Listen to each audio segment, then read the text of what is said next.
É hora de mais um Flávio Prado Entre Amigos.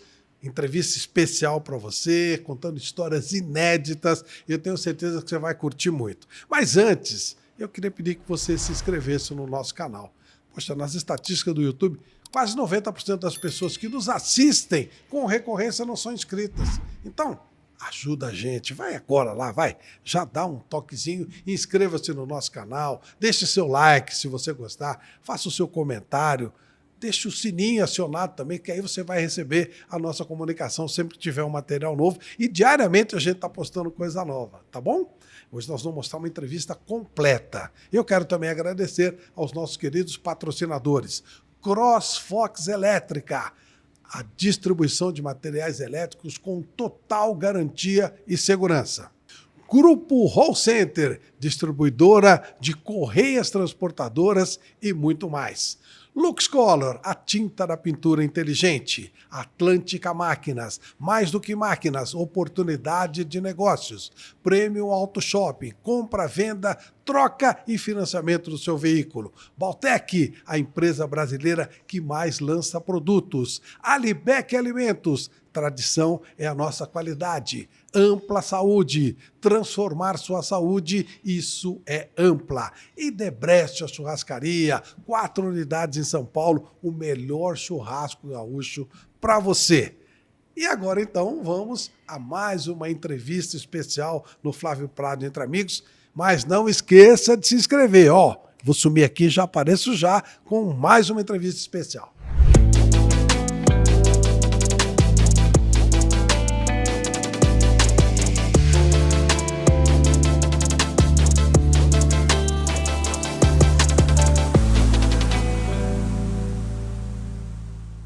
Pois é, meus amigos, hoje eu estou muito feliz porque eu estou atendendo o pedido de vocês aí. O convidado que mais me pediam para trazer aqui no Entre Amigos está aqui.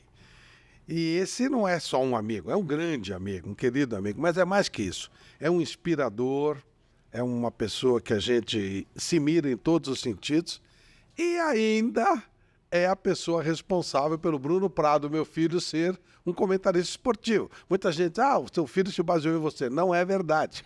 Ele se baseou em Cláudio Karsug, o nosso convidado de hoje. Karsug, é uma honra imensa ter você aqui comigo nesse Flávio Prado Entre Amigos. Olha, o prazer é todo meu.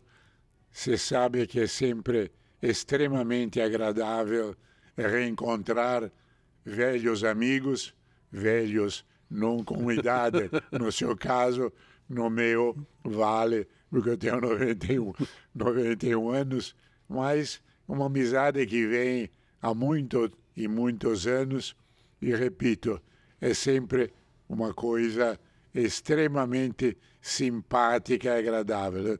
Eu que agradeço o convite. Karsug, aqui é um bate-papo, a gente dá uma passada pela vida dos nossos queridos amigos. Vamos começar lá longe, lá atrás. Você nasceu na Itália. Sim. E nós viemos para o Brasil quando eu tinha 13 anos, porque minha avó achou que já tinha passado 2 guerras mundiais lá na Itália e que ia acontecer a terceira, que a Rússia ia tentar invadir a Europa. Claro, era uma visão que historicamente não tinha base, mas enfim, como nas reuniões familiares a voz da mulher sempre se sobrepõe, viemos ao Brasil. E para mim era um salto no escuro, porque Brasil eu conhecia os sacos de café que chegavam na Itália com a bandeira brasileira e tal, mas é como se alguém hoje dissesse vamos para a Lua. Eu vivia em Firenze, estava na escola, tinha meus amigos, as primeiras namoradas, enfim, tinha a minha vida e jamais tinha pensado em mudar de lá. Repito, com 13 anos eu não tinha poder decisório, então Claro. vamos, bom, vamos. E chegamos. A sua avó que tomou essa decisão? Sim. Meu pai, inclusive, ficou meio assim, porque meu pai era advogado, tinha escritório em Arezzo, a cidade onde eu nasci, e também em Firenze. E estava bem. E até a minha curiosidade, se é que há uma vida depois da morte, que você reencontra teus entes queridos, é perguntar para ele, escuta, mas por que você largou tudo e não falou, não, nós ficamos aqui, e vocês vão, acertam as coisas, porque como o Brasil tinha entrado em guerra, aí os bens dos italianos, alemães, japoneses tinham sido, de certa forma, sequestrados. O irmão de meu avô, que morava aqui, conseguiu, com aquele jeitinho brasileiro, fazer com que isso não acontecesse. Mas logo que acabou a guerra, falou, não, alguém precisa vir para acertar as coisas, não pode ficar assim. E acabamos indo todos. Então tinha um parente seu já Sim, aqui. é meu tio, o irmão de meu avô, que morava aqui. Ele tinha vindo bem antes da guerra e eles eram importadores de várias firmas italianas. Então traziam da Borletti, por exemplo, de outras firmas, traziam as coisas e vendiam aqui. Então tinha, digamos, um pé aqui e tinha um pé também do lado de minha avó, porque as 3 irmãs de minha avó moravam aqui, tinham casado aqui, enfim, tinha família aqui. Então tinha já uma base, digamos, para vir. E aí viemos. Sempre São Paulo. Sim, sim. Aliás, nós chegamos, ficamos um mês no Rio de Janeiro, onde meu avô tinha amigos, e eu fiquei muito bravo quando vieram para São Paulo. Que eu falei, pô, mas o Rio é tão bacana, tem um mar, tem a praia, aqui não tem nada. Aqui tem a Avenida Paulista e quando acaba não tem mais nada. Mas, enfim, eram apenas reflexões pessoais. Não adiantava nada, Não né? adiantava nada. Não dava para reclamar. Ô, Karsug, aí você é um adolescente com 13 anos, obviamente não falando nada de português. Não, eu falava português. Falava? Sim, porque minha mãe e minha avó falavam português também. Até eu me lembro que eu pedia, quando estávamos fora, assim, que ela tivesse que me repreender por qualquer razão, que eu fizesse em português, de forma que os outros não entendessem. Ah, perfeito. Então eu falava normalmente português, era bilíngue desde o começo. Isso foi ótimo, então, por exemplo, para vocês arrumar amigos aqui no Brasil, para Sim, retomar a vida. inclusive concluir meus estudos. É mais fácil você sabendo a língua do que você ficar num país estrangeiro que você não sabe falar. Então eu vim para cá, nesse ponto não tive problema nenhum. Continuei trabalhando para um jornal italiano como correspondente aí, o Corriere dello Sport de Roma, que aliás era importante naquele momento porque estavam chegando perto do Mundial de 50. Então os caras falaram, olha, tudo bem, nós queremos que você continue conosco, só que não se limite apenas à parte esportiva. Nós queremos mais, queremos saber como é viver no Brasil, porque, repito, o Brasil, para quem morava na Itália, era algo absolutamente desconhecido. Então nós queremos saber como é, o pessoal vai no jogo, torce, não torce, o dia a dia, enfim, uma análise mais global de tudo aquilo que acontecia. E isso me deu, inclusive, a possibilidade de abrir meu horizonte, no caso. Você era, então, um correspondente italiano no Brasil, não só Exato. esportivo. Não só esportivo, de uma forma geral. Eu fui correspondente do Corriere dello Sport e sucessivamente eu brinco, eu fui no Corriere dello Sport, Tutto Sport di Torino, e eu brinco que depois eu passei a ser um correspondente sério, porque eu fui contratado pelo La Stampa, que era um jornal de interesse global, e aí abriu o meu campo de trabalho. Eu brinco, eu falei, não, opa, agora é diferente. Você chegou a fazer faculdade? Sim, eu fiz aqui engenharia na Poli. Daí entra a engenharia ligada ao automobilismo. Sim, é a parte que me interessava mais, a parte de mecânica, que aliás interessou praticamente toda a família. Meu filho fez Mauá e também se interessa pela parte mecânica. A Cláudia não precisa dizer que hoje eu sou o pai dela. E então foi, se eu analisar em profundidade, foi uma vida bem agradável. Como é que o rádio entrou na sua vida, Karsug? O rádio entrou na minha vida em 1953. Eu conhecia o Dr. Paulo Machado de Carvalho, e me convidaram para trabalhar lá. Aí eu trabalhei com ele, trabalhei depois com o Tuta, a maior parte da minha vida, e depois trabalhei ainda uma parte final com o Tutinha. E foi muito agradável, eu diria que hoje a Jovem Pan, naquele tempo era a Rádio Pan-Americana, a emissora dos esportes, foi um marco muito agradável na minha vida. Antes da gente entrar mais na Jovem Pan, eu pulei uma parte importante. Você cobriu o Mundial de 50. Sim. Foi essa tragédia mesmo que todo mundo fala, ou com o tempo a tragédia aumentou? Eu acho que com o tempo a tragédia aumentou. E foi um choque, claro.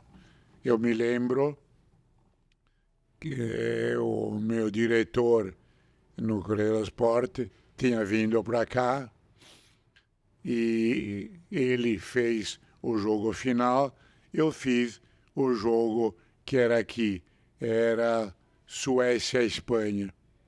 Aí ele me telefonou e falou, Cláudio, faz 30, 40 linhas do jogo, tanto para dizer que nós vimos o jogo, mas depois eu quero toda a reação do povo, como é que foi esse impacto. Aí eu saí catando entrevista na rua, entrevistei um ou outro e tal, mas não foi a tragédia que foi pintada.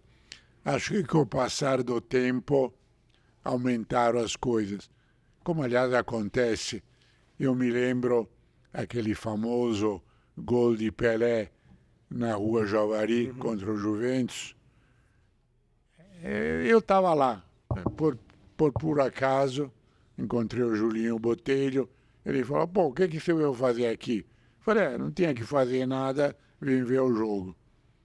Com o passar do tempo, acho que no mínimo tinha 1 milhão de pessoas lá e éramos 4 gatos pingados vendo o jogo. É normal.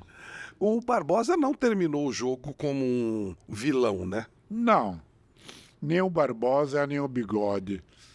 E, na minha opinião, quem perdeu o jogo foi o técnico, foi o Flávio Costa.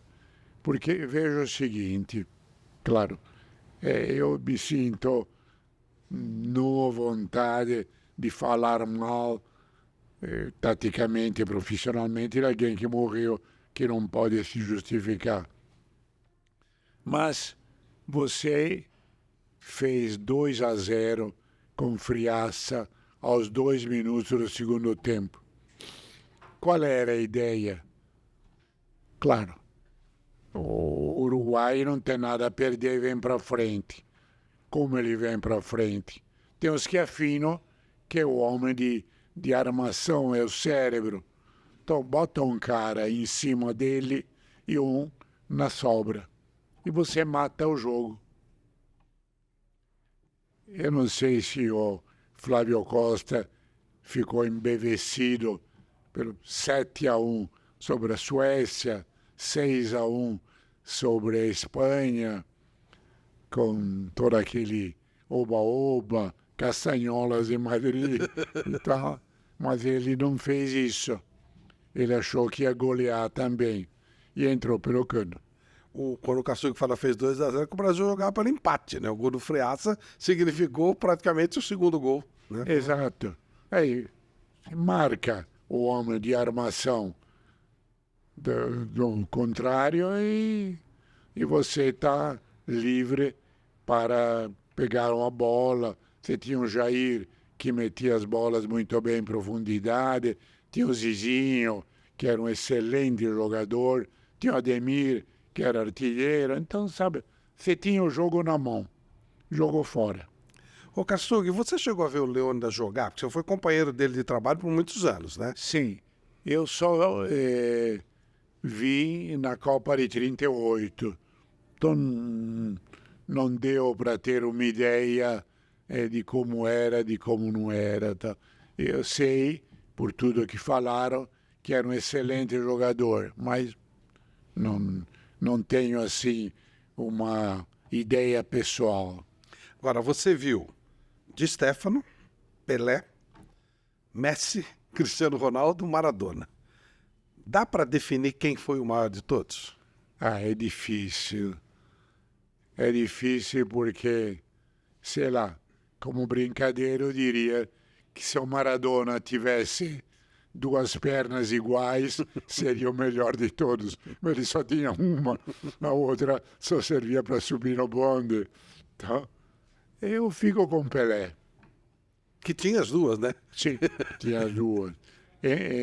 Agora, eu aprecio muito no Di Stéfano a sua capacidade de organização. Naquele Real Madrid que ganhava tudo, o cérebro era de Stéfano. Não era... Os outros eram excelentes jogadores, mas quem era o maestro da orquestra era o Di Stéfano. Nos dias de hoje o futebol está melhor, está pior? Como é que você compararia, se é que dá para comparar? É difícil, porque hoje o futebol é muito tático. Naquele momento era mais baseado na individualidade, na capacidade de cada um. Eu até diria, e pelo amor de Deus, não me rotulem de saudosista, que era mais bonito. Mais bonito, né? Qual o maior jogador italiano que você viu jogar? Meazza, Giuseppe Meazza, que começou como centroavante, depois passou para meia, mais ou menos critério geral na Itália, que foi o maior jogador da história da Itália. Vamos partir agora para a sua arte, que você também ama muito, talvez até um pouco mais que o automobilismo. Sim. Qual o maior piloto? Essa pergunta acho que milhões de vezes já te fizeram, mas eu vou me atrever a fazer também. Qual o maior piloto que você viu? Aí eu tenho 2. Um é racional, que é, desde que eu me conheço como gente profissional, que é Fangio. E por uma razão muito simples. Todo mundo que foi campeão mundial sempre teve o melhor carro. Fangio, nos seus primeiros 4 títulos mundiais, tinha também o melhor carro. Mas no quinto, em 57, ele não tinha. Ele tinha aquela Maserati 250F, que era inferior a Ferrari. E com o agravante que a Ferrari tinha 3 pilotos e ele era sozinho. Na equipe dele não tinha ninguém para ajudá-lo. E ele conseguiu ganhar. Então, eu acho que racionalmente foi um jogo. Agora, como lembrança de infância, de ter visto fim de carreira, Tazio Nuvolari. É o grande nome que me fica sempre na memória. Fazendo um pouco de bastidor. Aliás, eu vou lembrar um fato que aconteceu com ele e que eu assisti já praticamente no fim da carreira. Grande Prêmio da Itália em Monza, e naquele tempo o regulamento era diferente. Você podia trocar de carro com o seu companheiro de equipe. Aí começou a corrida, pá, e a Alfa Romeo tinha um belo carro, mas não conseguia ficar entre os primeiros. Aí o diretor da equipe teve a ideia, parou Campari, e o Nuvolari tinha parado porque tinha quebrado o carro. Parou Campari e falou para o Nuvolari, vai você. O Nuvolari pegou, foi, passou um, passou outro, ganhou a corrida. Então, realmente, são aquelas coisas que você não esquece. Você estava na transmissão e foi o homem que disse para o Brasil. Eu nunca vou esquecer, você disse, Senna é morto. Você repetiu a frase de uma médica que estava dando entrevista na Jovem Pan. O que poderíamos, e até era o nosso bastidor aqui, o que poderia ter sido Ayrton Senna caso não tivesse acontecido aquela fatalidade? É difícil, mas teria sido um dos grandes de todos os tempos. Isso eu tenho absoluta certeza. Foi realmente uma pena que Deus quis encerrar a carreira dele. Sei lá, talvez Deus quis que ficasse essa imagem dele no auge. Só perguntando para ele. Dá para entender até hoje o que aconteceu, Katsuki? Eu culpo diretamente o engenheiro responsável, porque fizeram um acerto de última hora, sabe? Ele devia ter tido a coragem de dizer para você, olha, você não corre. Era meio difícil. O que o Senna queria? O Senna queria a coluna de direção mais fina, porque disse que incomodava. Batia na perna. Uhum. E os caras deram uma enxugada, diminuíram o diâmetro. Agora, se diminuir o diâmetro de uma peça que foi calculada para ter uma determinada resistência mecânica, é loucura. Eu culpo diretamente ele. Me foge o nome agora do engenheiro. É claro que se não tivesse acontecido a batida, isso passaria dentro da Sim, normalidade. passaria como tantos outros arranjos. Isso quer dizer, tem muito, né? Sim, tem muito. Só que deu azar que aconteceu. Agora o Senna era consciente, ele até pediu para fazer isso. Sim, ele que pediu. E o engenheiro devia ter tido a coragem de dizer não. Não teve. E era difícil dizer não para o Senna. Claro. Mas... Por outro lado, você viveu uma emoção maravilhosa. Desculpa. Não, claro. Tanto que ele foi depois responsabilizado juridicamente pela justiça italiana e ele ficou, acho que uns 5 ou 6 anos sem poder ir à Itália, senão ficaria preso. Olha só. Poxa vida. Por outro lado, você viveu a emoção de ver o Barão Wilson Fittipaldi narrando o título do filho Emerson Fittipaldi. Como é que foi isso? Foi uma surpresa, o Emerson, você era amigo do Barão, do Wilson Fittipaldi. De repente o filho dele vira um baita piloto e campeão de Fórmula 1. Como é que foi isso, Cassu?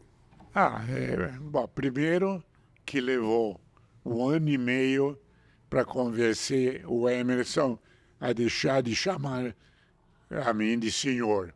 Eu brincava, falava, pô, senhor está no céu, Emerson, deixa de bobagem, me chama de você. Não, você trabalha com meu pai e tal. Mas enfim. E...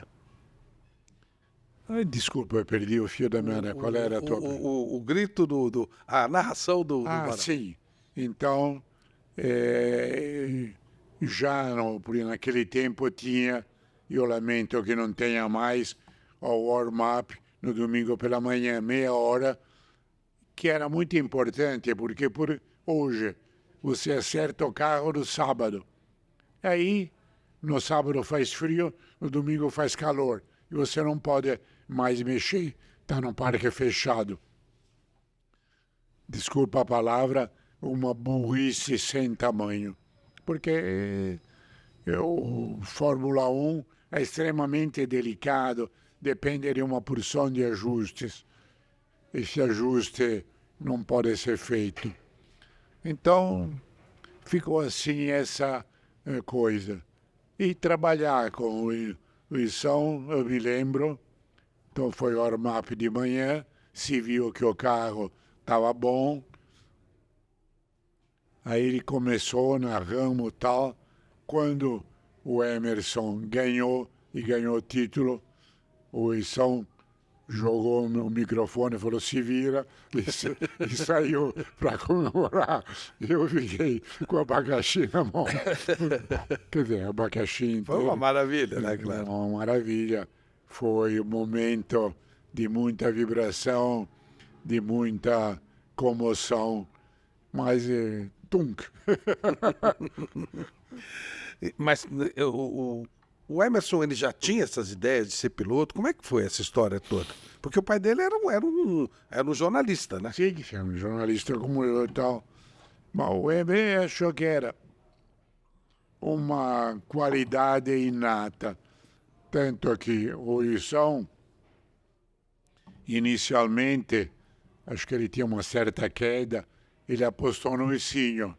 Mandou o Isinho para a Inglaterra, para correr em Fórmula 3.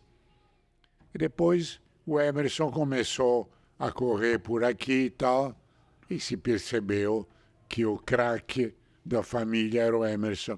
O Isinho era excelente piloto, mas o craque era o Emerson. Então se apostou nele, e com razão.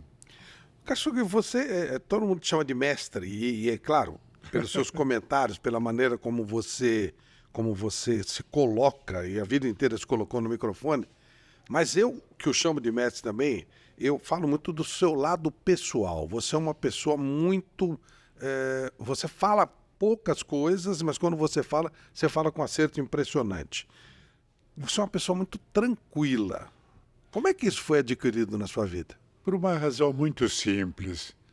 Primeiro, rememorando muitos anos atrás, de quando eu estudei latim na Itália, tinha uma declaração de Cícero dizendo que ele achava que qualquer pessoa que não conseguisse expressar o próprio pensamento em 1 minuto era capaz de qualquer má ação. E pelo fato de que você ouvindo, você pode aprender alguma coisa. Você falando, não aprende nada. E você tem uma máxima que é espetacular. Para os dias de hoje, então, você diz assim, eu não me envolvo em briga, em confusão, e não tento convencer ninguém, até porque se eu conseguir, eu não ganho nada. Exatamente. Como você chegou aí? Sempre foi assim, Kazuki? Sempre foi assim, porque, primeiro, que é muito difícil fazer alguém mudar de ideia. É extremamente difícil. E depois, pela constatação. Tá bom, eu consegui, com muita palavra, com muito exemplo, fazer o cara mudar de ideia. Por daí, o que é que eu ganhei? Nada. Então deixa para lá, é tempo perdido. Os seus filhos têm também essa maneira de ser, ou você é um caso meio único? Ele tem também. Ele não se envolve em discussões, em coisas, porque acho que cada um tem a própria opinião. Então, repito aquilo. Você faz o cara mudar de ideia. é extremamente difícil e você não ganha nada. Karsug, você tem 91 anos, Exato. plenitude, não precisa nem falar, né? Consciência plena. O que você atribui a isso? É apenas uma coincidência ou você colaborou para isso dentro da tua vida? Bom, eu acho que em parte colaborei. Que é como um carro. Quando vai ficando velho, você tem que fazer revisões mais frequentes. As coisas começam a gastar. Eu sempre tive muito cuidado. Eu tenho um treinador que vem 3 vezes por semana na minha casa. Eu tenho aí 1 hora e pouco de peso, alongamento, enfim, trabalho muscular. E talvez eu peguei da parte feminina de minha família essa longevidade, que a parte masculina morre antes, no meu caso. A parte feminina, não. É normal chegar 90, 90 e pouco. Quer dizer, agora estou na contagem regressiva. Vai demorar, vai demorar. Outra coisa, Karsug, você teve a perda, até em cima disso, né? Você perdeu sua esposa. Eu lembro que você teve um baque. Como é que você superou isso? Porque eu estou falando isso porque muita gente que está nos vendo está na mesma situação, né? Sim, eu superei graças ao apoio de minha filha, que realmente foi um baque porque foi absolutamente inesperado. Eu acredito que tenha sido um erro médico, no sentido de não terem dado a ela, em determinado momento, um remédio que cortasse a ação de outros remédios que ela tomava. Mas, enfim, não adianta nada, que eu acho que uma grande vantagem no médico é que morreu, você sepulta. Se eu, como engenheiro, faço uma ponte e a ponte cai, eu estou arruinado pelo resto da vida. Não dá para sepultar a ponte. E aí você, a sua filha, quer dizer, a filha dela foi que o seu ponto de apoio? Sim, eu tenho uma excepcional gratidão pela Cláudia por tudo que ela faz. Realmente, se ela não existisse, sei lá, acho que a minha vida balançava. Você pegou toda a evolução tecnológica que nós temos hoje. Como é que você encara isso? A pessoa que estiver começando na carreira hoje, você começou lá atrás, nos anos 40, ele vai ter mais facilidades ou mais dificuldades que você? Mais facilidade. Ele tem uma porção de coisas que pode utilizar. Eu, por exemplo, me lembro que para ter informações, eu tinha um rádio de onda curta, Amberlund, um rádio profissional, tinha posto uma antena no teto da minha casa, orientada para Roma, para receber melhor a RAI. Enfim, era meio complicado. Tinha um gravador acoplado ao rádio, porque eu gravava, às vezes tinha interrupções, tinha barulho e tal, para poder depois, se perdesse alguma coisa, ouvir de novo e pegar. Hoje não, hoje você entra na internet, quem foi de chão, vem já o menu pronto. E esse tipo de coisa, como a gente está fazendo aqui, é uma televisão, né? Sim. Como é que é isso para você? Uma boa. Eu acho agradável, acho muito bom. E para o jornalista? Também.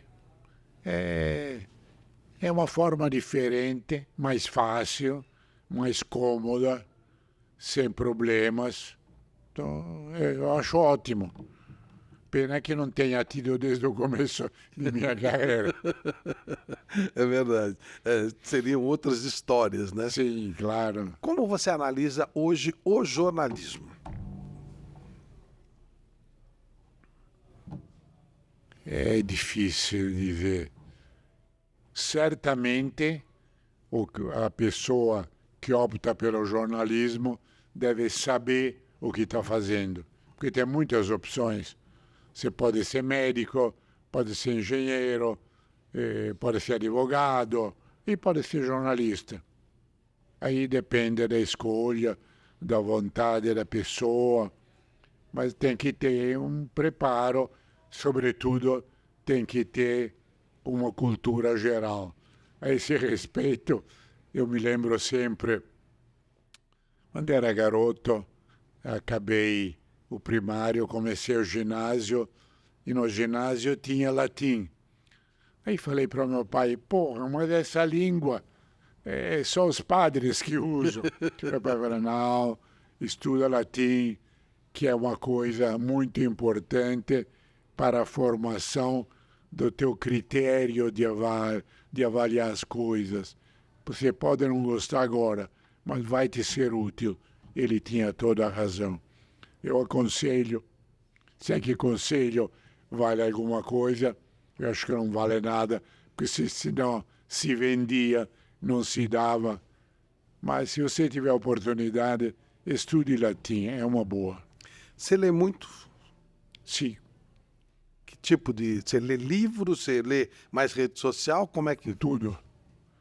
Livro, eu acho que é um amigo sincero que está à tua disposição. Você pega a hora que quer e ele está aí pronto. Inclusive, quando eu leio um livro, quando eu paro, deixo a marca para depois continuar no mesmo ponto. Mas é muito bom. É uma das coisas que eu prezo na minha casa e na minha livraria. Que tipo de livro você gosta, Karsui? Todos. Não tem... Talvez ficção, não. Mas livros de história, eu gosto. Eu tenho, por exemplo, um livro, aliás, não só um livro, são 4, da história da cidade de Roma na Idade Média. É muito interessante. Quer dizer, interessante para mim. Claro, claro. Outra pessoa diz, pô, isso aqui é uma chatice em 4 volumes. Se você fosse indicar para um... Porque a maioria das pessoas diz assim, até com o tempo de hoje, as pessoas leem muito pouco, elas têm pouca paciência para leitura. Você tem um livro que você diria, começa por esse aqui que pode ser uma boa? Não, porque aí depende muito do gosto de cada um. É a mesma história do estudar latim. Eu gostei, foi útil, mas não falaria para ninguém fazer isso, porque o cara vai dizer, pô, você é um chato. Tem um tema que eu pensei muito se eu devia perguntar isso para você, mas eu tenho que aproveitar essa oportunidade. Não tem problema nenhum de Uma vez, mas até pelas pessoas lá, você, pô, uma vez você contou nos nossos bate-papos maravilhosos, que eu tenho lindas recordações, que você tinha preparado até o seu velório. Você contou tudo, você já comprou tudo e tal. Eu acho isso aí, ao mesmo tempo, tu vai dizer coisa mórbida, mas na verdade é tão espetacular que se você puder contar, eu acho que as pessoas vão adorar. Bom, eu preparei e depois mudei um pouco porque teria implicações futuras. Mas eu, quando morrer, quero ser cremado. E aí falei para a Cláudia, olha, você crema, pega as cinzas, vai na Itália, no ponte em Firenze, Ponte Santa Trinita, no lugar onde Dante encontrou Beatriz, e joga no Rio Arno. Depois eu pensei, não, mas isso vai marcar muito a Cláudia e vai trazer de Firenze, que é a cidade que eu amo, uma imagem negativa. Eu falei, não, joga fora. Você desistiu? Você tinha comprado até a passagem, né? Sim, tudo. Mas falei, não, joga fora que é melhor.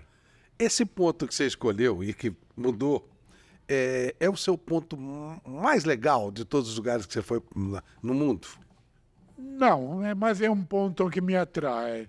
É um ponto que quando eu passo por lá, eu sempre lembro desse caso do Dante encontrar Beatrice.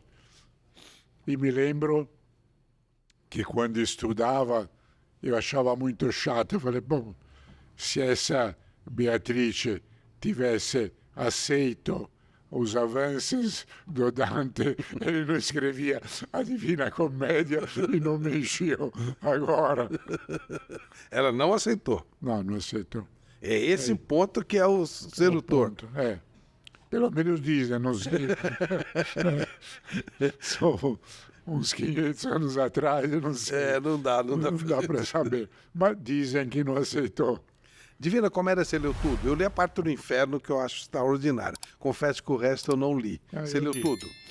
Eu li, acho interessante, mas, repito, sempre me fica aquela ideia. Por que ele escreveu? Foi dor de cotovelo. Tá certo. Tá certo. Kazuki, você conviveu com muitas personalidades. Certa vez eu perguntei pro Reale, né? Que foi outro espetacular amigo. Eu falei, qual foi a pessoa mais importante que você encontrou? E ele coçou a cabeça e me citou uns 3, 4. E você, Kazuki, qual a pessoa mais importante que você... E aí o grau de importância vale de acordo com o seu critério, claro, né? Olha, não te sei dizer, porque encontrei tanta gente, assim de momento é difícil você escolher uma. Tenho meus amigos, o Senna, eu gostava muito dele, e você, claro, Obrigado. todo o pessoal da PAN, Dr. Paulo, Tuta, Tutinha, enfim, não te sei dizer, mas só tenho boas lembranças. Não tem ninguém que eu possa dizer, pô, que chato, era melhor não ter conhecido.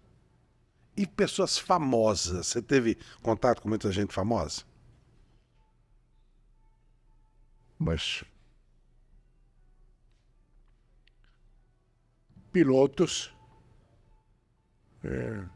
um com que tive muito contato foi o Clay Regazzoni, e aliás eu quero fazer um parêntese, porque muita gente diz, pô, por que você fala Clay e não Clay?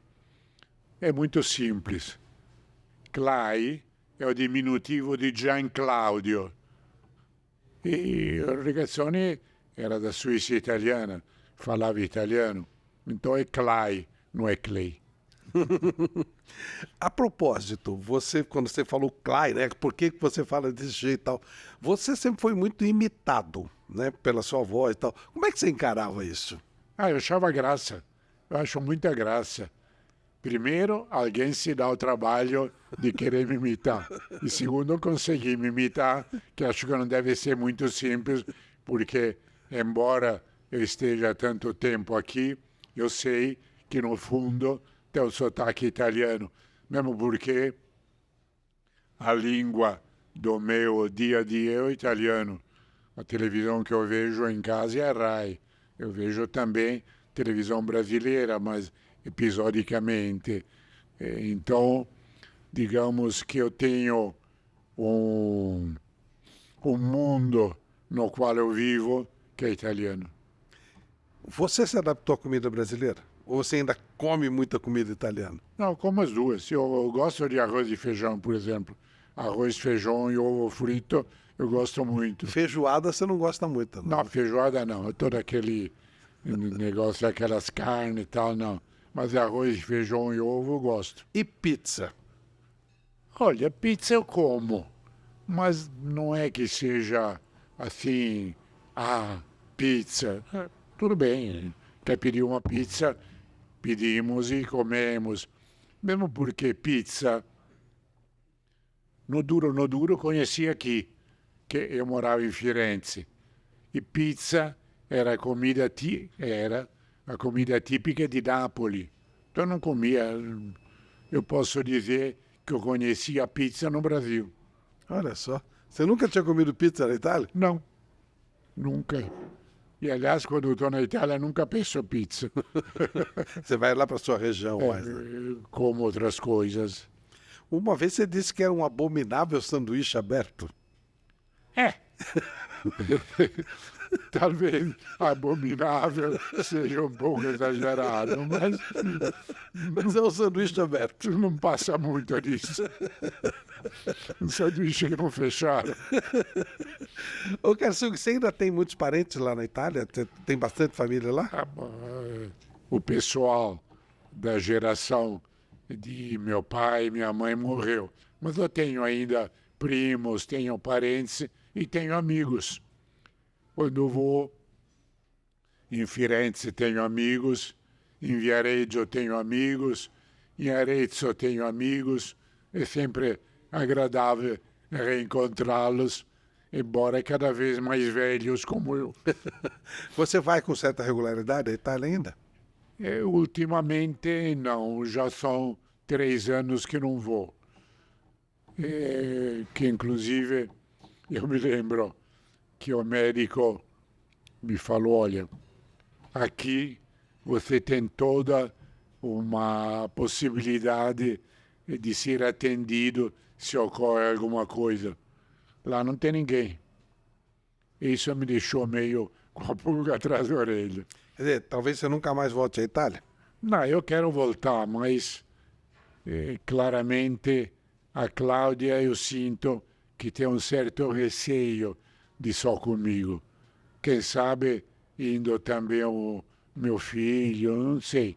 Mas eu deixei na mão de Deus. Se Deus quiser, eu vou, senão não vou. Embora a sua saúde no todo seja muito boa, né, Karsug? Sim, eu me sinto bem, não tem problema nenhum e tal. Mas, repito, se acontece alguma coisa, tá certo, tem assistência sanitária lá, a qual eu tenho direito como cidadão italiano, mas não é a mesma coisa do que aqui. Você é naturalizado brasileiro? Não. Você continua sempre italiano, né? Não, na verdade, o advogado de meu pai fez a naturalização, então eu acabo tendo as duas nacionalidades.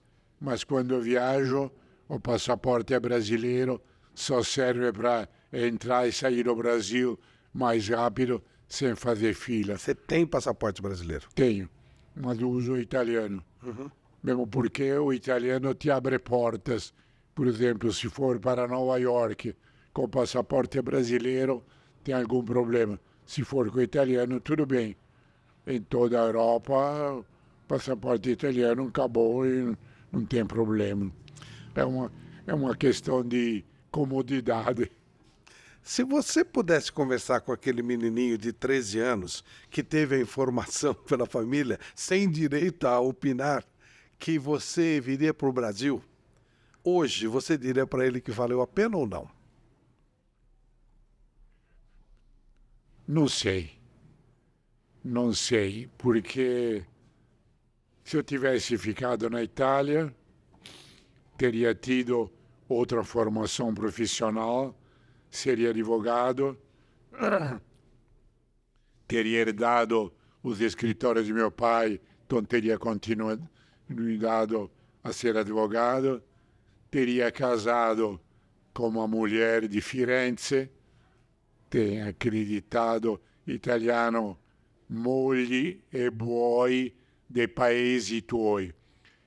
Mulher e bois de onde você nasceu. Mulher e marido do mesmo lugar, do mesmo país. Do mesmo país.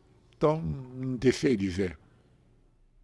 Mas sua experiência brasileira, eu acho que você não tem muito o que reclamar, né? Não tenho absolutamente nada que reclamar dos países estrangeiros que eu conheço. O Brasil é destacadamente o melhor. Muito melhor o Brasil do que, sei lá, África do Sul ou Sim. Canadá. Seus filhos são brasileiros. Os seus filhos são brasileiros. Sim, nasceram aqui. E a sua esposa era brasileira também. Era. Você não de cumpriu o ditado. Pindamonhangaba. Você não cumpriu o ditado, né? Não cumpri. Legal, mas valeu tudo. Sim, eu não tenho nada que me arrependa, muito pelo contrário. No Brasil, eu fiquei feliz. Você falou dos seus amigos na Itália e aqui no Brasil. É que, como você se afastou um pouquinho, Talvez você não dimensione o quanto você é querido. É uma coisa impressionante. Como as pessoas perguntam de você, citam as suas frases. Você fez uma história muito importante. Você realmente é uma pessoa que, sabe, pra gente valeu muito a pena você ter vindo pra cá. Pode ter certeza. Eu não tenho essa dimensão, essa ideia. Tenho os amigos, repito com você, mas não faço ideia. Para mim, eu sou uma pessoa comum, como outra qualquer. Não é assim. Não é assim. O seu grau de influência é muito grande, inclusive no meu filho, né? O Bruno sempre fala isso. E eu falo, não, o Bruno não se espelhou em mim para ser comentarista. Se espelhou no Karsug. Olha como ele trabalha e olha como eu trabalho. Isso é maravilhoso. Não, mas cada um tem seu jeito. Claro. Mas ele sempre se baseou em você. Ele sempre diz isso. Ele gostava da maneira como você comentava. Ele virou comentarista, talvez ele fizesse alguma coisa do esporte se não fosse comentarista. Mas a base de trabalho dele é a sua. Fico contente com isso. Legal. Karsug, eu te agradeço demais por ter atendido o meu convite. Eu que agradeço o convite. Foi um bate-papo extremamente agradável e te dá aquela sensação de estar vivo. Bem vivo. Muito vivo. Muito vivo. Você realmente, aliás, tem pessoas, Karsug, que você já ouviu isso, você sabe, que a pessoa não morre quando ela é lembrada. E nesse aspecto, acho que você será imortal, porque realmente você é uma pessoa que não será esquecida. No nosso meio, você é muito citado, você é uma referência muito grande. Existem poucos Karsugs. Muito obrigado. Muita gente que grita, que berra, eu inclusive. Karsugs são poucos. E as pessoas, quando pedem para que você venha aqui, elas estão com saudades da sua ponderação, da sua tranquilidade. Eu acho, desculpa, não é uma crítica, que gritar é utilizar o derradeiro recurso. Você não precisa gritar. Ninguém é surdo. É falta de argumento. Eu não quis chegar nesse ponto. Eu, às vezes, quando não tenho argumento, eu faço escândalo. Eu reconheço isso. A última, Karsug. Se você encontrasse Deus aqui e pudesse falar alguma coisa com ele, o que você diria para Deus? O que você perguntaria para Deus? Saber se quando eu morrer vou encontrar meu pai. Seu pai, especificamente? Meu pai. Por que o seu pai? Porque eu tinha uma adoração por ele. Eu sempre me espelhei nele. E sem tirar nada de minha mãe, claro, dos outros parentes, mas meu pai era meu pai. Você é muito reflexo dele, então? Sim. Ele morreu, você era jovem quando ele morreu? Eu tinha 57 anos. Hoje em dia, ele não teria morrido porque teria trocado a válvula mitrálica e teria vivido mais tempo. Naquele tempo ainda não tinha isso. É um recurso da medicina que veio mais tarde. Paciência. Ele morreu no Brasil? Sim. Deus quis assim. Você vai ao cemitério, Karsug? Não. Realmente não vou. Não vou porque é um baque muito forte. E Sócrates dizia, não o jogador, né, claro, o filósofo, não procure Sócrates aqui porque ele não está mais aqui, né? Seu pai não está lá, né? Sei que também não tem nada. Não... É uma coisa bem lógica isso. Querido Cláudio Karsug, muito obrigado mais uma vez. Eu que agradeço. Meu respeito imenso por você, minha gratidão imensa por tudo que você fez pela nossa classe do Colégio Esportivo. Muito obrigado. Eu que agradeço o convite. Foi um bate-papo extremamente agradável. Espero que tenha sido agradável também para nossos ouvintes, que ninguém tenha dito nesse final. Mas que chato esse cara. Com certeza não. Obrigado. Gente, esse Flávio Prado Entre Amigos, muito, muito, muito especial para mim, né? Com certeza, e para você também.